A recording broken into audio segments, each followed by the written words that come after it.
Good morning બાળકો. આપણે ગયા લેક્ચરમાં પર્યાવરણનો પાઠ 2 સાપ અને મદારી શરૂ કર્યો હતો અને એમાં મેં તમને કીધું હતું કે આ જે પાઠ 2 છે સાપ અને મદારી એમાં તમને વાર્તાના સ્વરૂપે પાઠ આપેલો છે. તો આપણે વાર્તા વાંચતા જઈશું, સાથે સાથે પાઠને સમજતા જઈશું. છેલ્લે મેં લેક્ચરમાં તમને 5 સવાલના જવાબ લખાયા હતા. હવે આપણે આગળ જોઈએ. આગળ છે આપણે શું કરી શકીએ. બરાબર? આર્યનાથ તારા પિતા બાળપણથી જ મારી સાથે મુસાફરી કરતા. તે શીખવ્યા વગર જ બીન વગાડતા શીખી ગયા હતા. અત્યારના દિવસોમાં હવે મુશ્કેલી ભર્યું છે. હવે સરકારે જંગલી પ્રાણીઓને પકડવાનો અને તેમને પાસે નહીં રાખવાનો કાયદો બનાવી દીધો છે.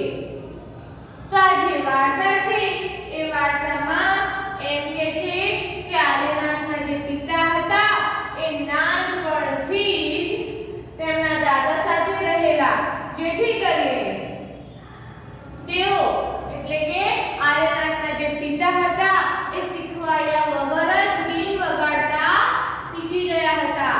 કારણ કે બાળકો ઘણી બધી વસ્તુ એવી હોય છે કે જો તમે એને રેગ્યુલર જુઓ ને તો તમને જાતે કરતા આવડી જતી હોય છે. અને અત્યારના દિવસો મુશ્કેલી ભર્યા છે કારણ કે અત્યારે સરકારે જે જંગલી પ્રાણીઓ હોય છે, વન્ય પ્રાણીઓ હોય છે, એને પકડવાનો અને તેમને પાસે રાખવાનો કાયદો હટાવી દીધો છે. હવે કોઈ જંગલી પ્રાણી પાળવું નહીં કે જંગલી પ્રાણી પોતાની સાથે રાખવું નહીં. કેટલાક લોકો પ્રાણીઓને મારીને તેમની ચામડી મોંઘા ભાવે વેચે છે. તેથી સરકારે તેમની વિરુદ્ધ કાયદો બનાવી દીધો છે. તમે જુઓ તો વાઘ, સિંહ, ચિત્તો, દીપડો આ બધા જે પ્રાણીઓ હોય એમની જે ચામડી હોય તો શિકારીઓ શું કરે છે? સૌથી પહેલા બધા પ્રાણીઓનો શિકાર કરે છે, ત્યારબાદ એમની ઉપરની ચામડી લઈ લે છે અને એ ચામડી બજારમાં જઈને મોંઘા ભાવે વેચે છે. માટે સરકારે આ કાયદો લાગુ પાડ્યો.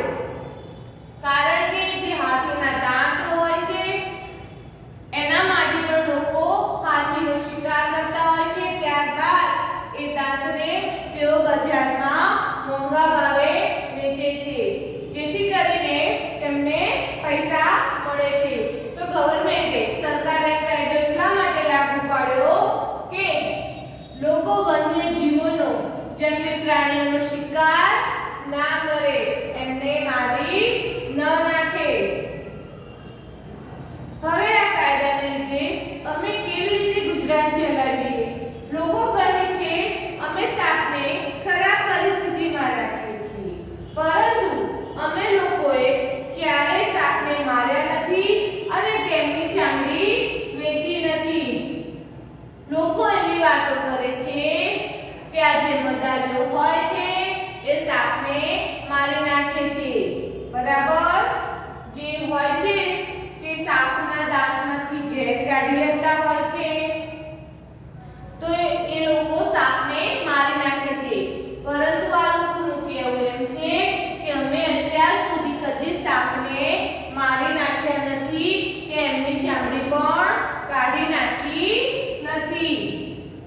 જો અમે ઈચ્છ્યું હોત તો સાપને મારીને ઘણા પૈસા કમાઈ શકતા હતા, પરંતુ અમે ક્યારેય એવું કર્યું નથી અને કરીશું પણ નહીં.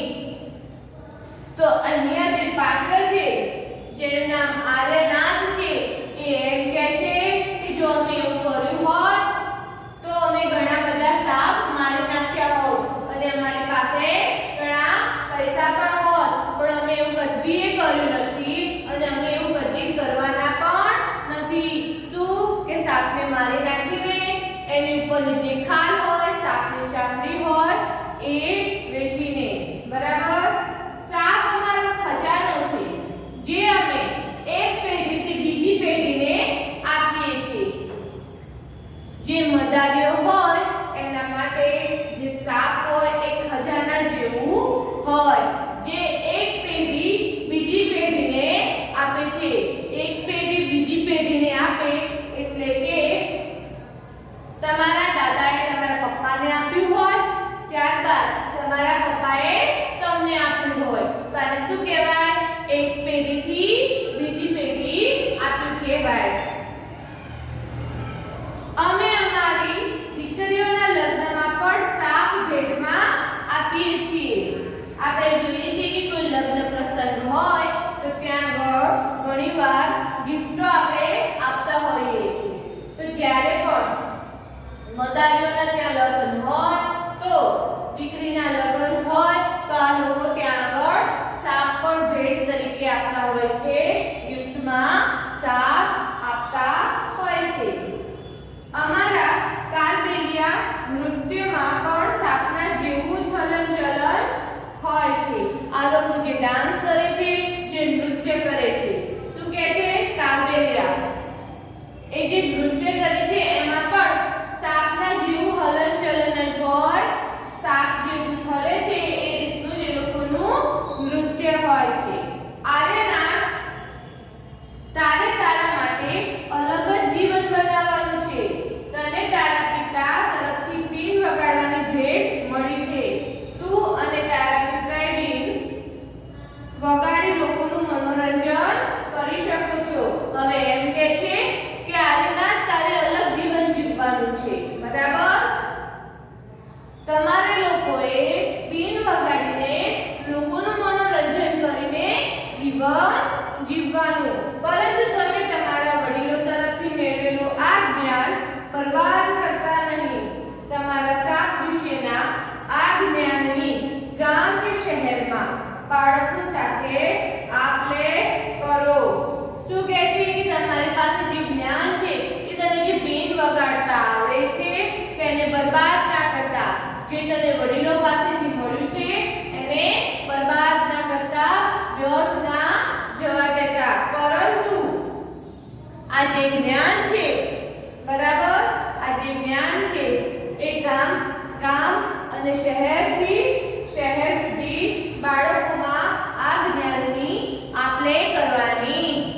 બાળકો હંમેશા એટલું યાદ રાખવાનું કે જ્ઞાન વેચવાથી વધે છે.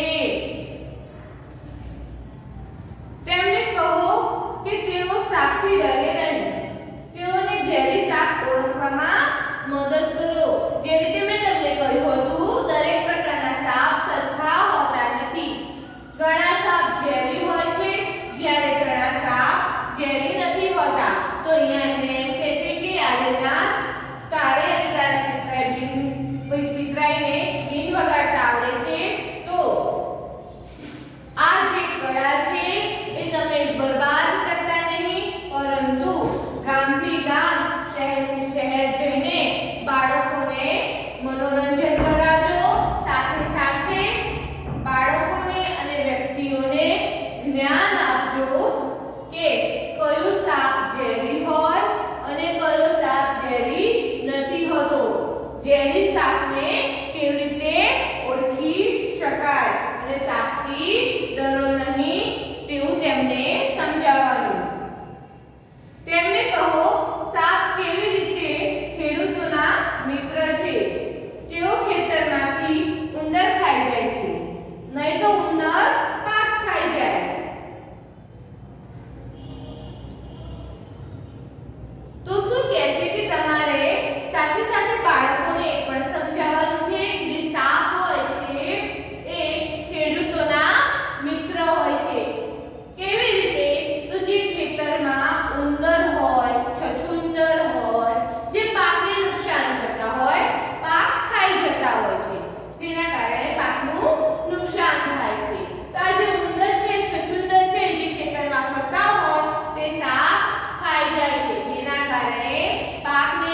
ક્યારે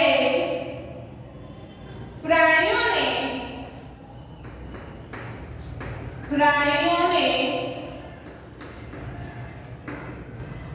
મનોરંજન માટે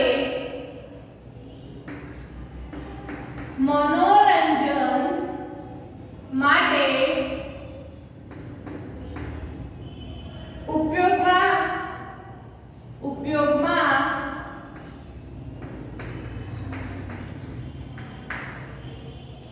લેવાતા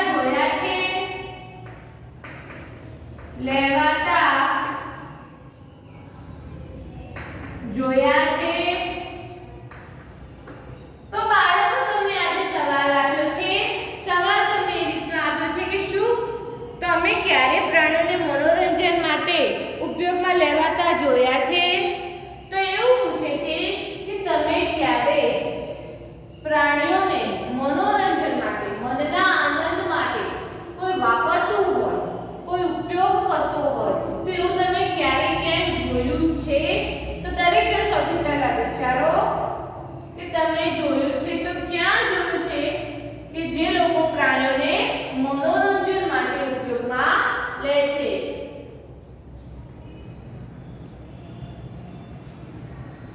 દરેક જણ યાદ કરો.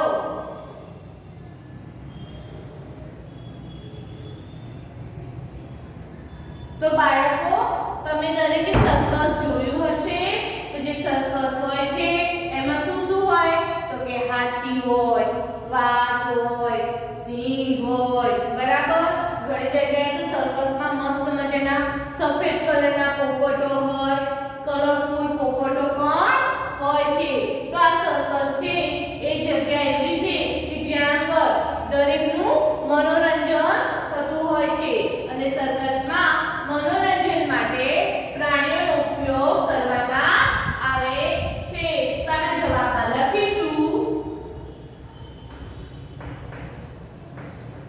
જવાબ કરીને લખીશું મેં હાથી, વાઘ, સિંહ જેવા પ્રાણીઓને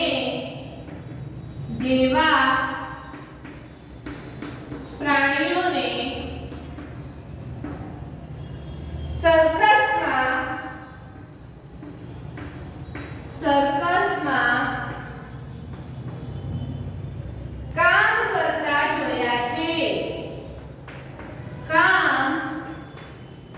કરતા જોયા છે. એક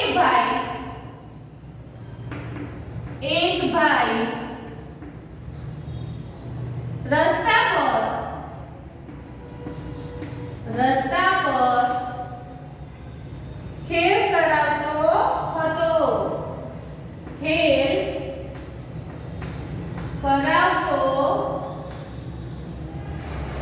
હતો. આપણે સર્કસમાં તો અલગ અલગ પ્રાણીઓને જોઈએ છીએ મનોરંજન માટે. તો તમને એવું વિચાર આવ્યું કે આ જે પ્રાણીઓ મનોરંજન કરાવતા હોય છે સર્કસમાં, તો એમને કેવી રીતે ટ્રેન કરવામાં આવે? તો બાળકો, આ જે સર્કસમાં જે પ્રાણીઓ હોય છે એ બધા પાલતુ હોય છે. ભલે પછી વાઘ હોય કે સિંહ હોય, એ પાળેલા હોય છે. સાથે સાથે એમને ટ્રેનિંગ આપવામાં આવે છે. તેમના ટ્રેનર હોય છે. પછી આપણે બીજું વાક્ય એવું લખ્યું છે, એક ભાઈ રસ્તા પર ખેલ કરાવતો હતો. ઘણી જગ્યાએ તમે મદારીના પણ ખેલ જોયા હશે.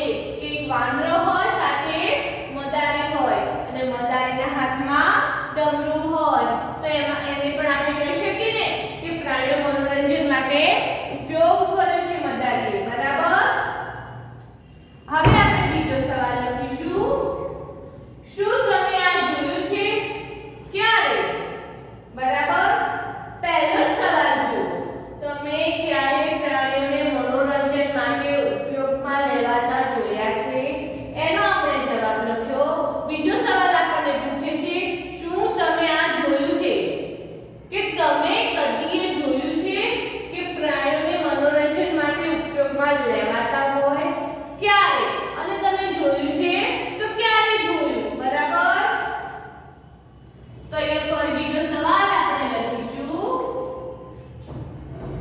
શું તમે આ જોયું છે?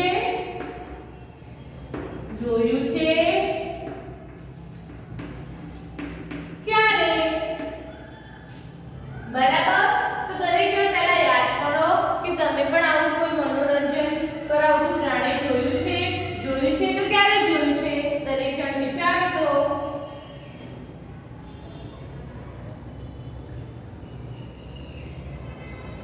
યાદ કરો બધા. ક્યાંક તો તમે જોયું હશે ને.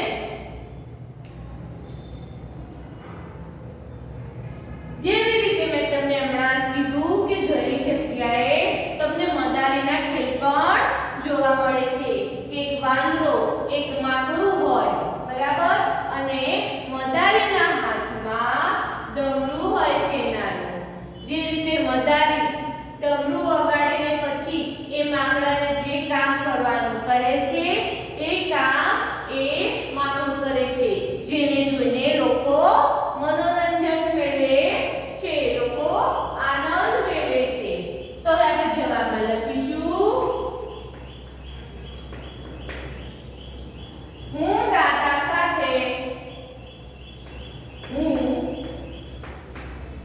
દાદા સાથે શહેરમાં ફરવા નીકળેલો ત્યારે શહેરમાં ફરવા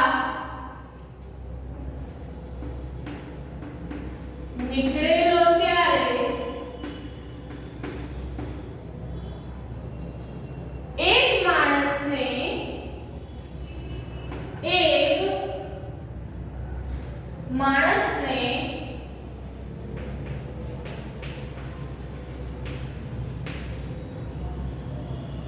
માકડા સાથે જોયો હતો.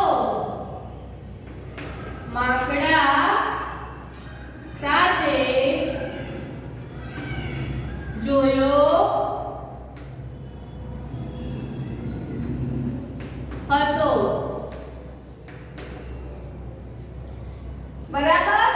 જે રીતે મેં તમને કીધું કે મદારી જે હોય એ માકડું રાખે અને હાથમાં ડમરું રાખે. તો દરેક જણ સૌથી પહેલા જે બે સવાલના જવાબ લખ્યા છે એ બોર્ડ ઉપરથી જોઈને પોતપોતાના ચોપડામાં ઉતારી લો.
તો લખાઈ ગયું દરેક જણને?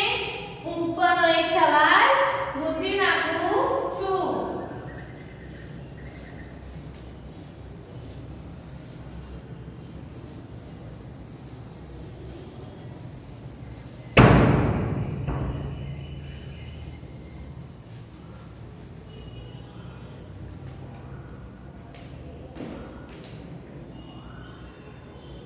હવે આના આ જ સવાલ ઉપરથી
માકડું કે જે મદારી લઈને ફરતું હોય છે. મદારી માકડું લઈને ફરે અને બીજા હાથમાં ડમરું લઈને ફરે. ત્યારબાદ કૂતરો. તમે ઘણી વાર જોયું હશે કે લોકોએ કૂતરા પણ પાળ્યા હોય છે. ને નથી તમે ઘણી વાર જોતા કે રસ્તા ઉપર આમ બે લાકડી ઊભી કરી હોય, ત્યારબાદ એક દોરડું બાંધ્યું હોય છે અને એ દોરડા ઉપર એક છોકરી નાની ચાલતી હોય છે. એ લોકો સાથે કૂતરો પણ હોય છે જે કરતબો એટલે કે ખેલ બતાવતો હોય છે. રીંછ.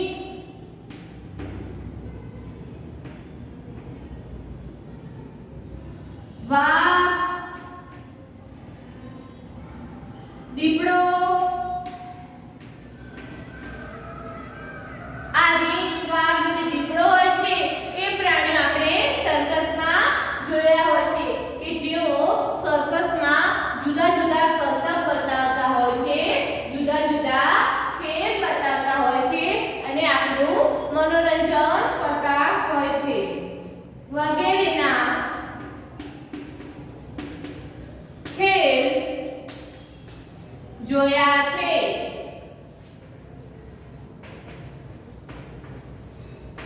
બરાબર. આ બીજો સવાલ લખાઈ જાય એટલે બોર્ડ ઉપરથી જોઈને આ ત્રીજો સવાલ પણ લખી લો.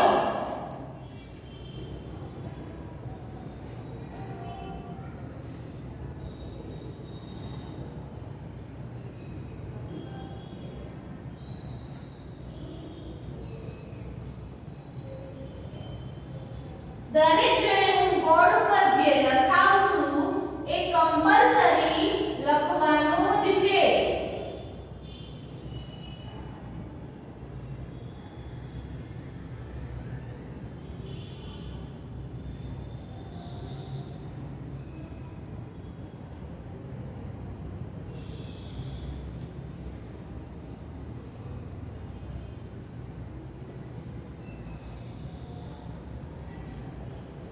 તો સ્ટુડન્ટ્સ, આજે આપણો પાઠ 2 આપણે પૂરો કર્યો. પાઠ 2 ની વાર્તા આખી પૂરી કરી.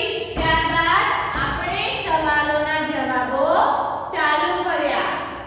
આજે આપણે 3 સવાલના જવાબ જોયા. બાકીના સવાલના જવાબ આપણે આવતા